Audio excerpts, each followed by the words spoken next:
ஒரு வருஷம் எப்படி போச்சுனே தெரியல. எல்லாருக்கும் தமிழ் புத்தாண்டு வாழ்த்துக்கள். போன தமிழ் புத்தாண்டுலேருந்து இப்போ வரைக்கும் எனக்கு என்ன நடந்துச்சு அப்படின்னு யோசிக்கும் போது எனக்கு ஒரு லேர்னிங் கிடைச்சிச்சு. அதை நான் அவங்க கூட ஷேர் பண்ணிக்கணும்னு நினைக்கிறேன். ஒரு பொண்ணா பிசினஸ் ரன் பண்றது அவ்வளோ ஈஸி இல்லை. ஸோ எல்லாருக்கும் தெரியும் ஃபேமிலியையும் பேலன்ஸ் பண்ணணும், பிசினஸையும் பேலன்ஸ் பண்ணணும், இது ரெண்டுத்தையும் பேலன்ஸ் பண்ணணும்னு. ஆனால் எனக்கு கிடைச்ச அந்த புது லேர்னிங் என்னன்னா, இது ரெண்டுத்தை தாண்டி செல்ஃப் லவ், செல்ஃப் கேர்னு ஒன்று இருக்கு. அதை நம்ம பண்ணிக்கணும் அப்படின்னு.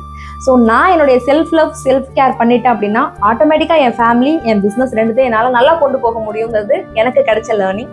ஒரு ஃபேமிலிக்குள்ளார வந்ததுக்கப்புறம் ஃபேமிலி, நம்மளை சுற்றி இருக்கிற மக்கள், அவங்கள அண்டர்ஸ்டாண்ட் பண்ணிக்கிறது, ஒரு குழந்தை வந்ததுக்கப்புறம் அதை பார்க்கறது, இப்படியே ஓடிட்டு இருக்கிறதுக்கு நடுவில் நமக்கான ஒரு டைமு, நமக்கான ஒரு கேரு, நம்ம முன்னாடி இருந்த மாதிரியான ஒரு ப்ரைம் டைம் அதெல்லாம் வருமா அப்படின்னு யோசிச்சுட்டு இருந்தப்ப yes, I got the learning. So என்னுடைய எக்ஸ்டெண்டட் ஃபேமிலியாக தான் நான் உங்களை பார்க்குறேன். என்னுடைய எல்லா ஸ்டெப்ஸ்லையும் லாஸ்ட் இயர் மட்டும் கிட்டத்தட்ட 4 தடவை நம்ம வெப்சைட் கிராஷ் ஆயிடுச்சு.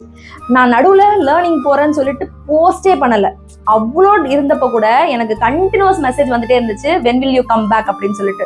ஸோ இந்த மாதிரி கேட்குறவங்க கண்டிப்பாக நம்ம ஃபேமிலியாக மட்டும் தானே இருக்க முடியும். So you are all my family.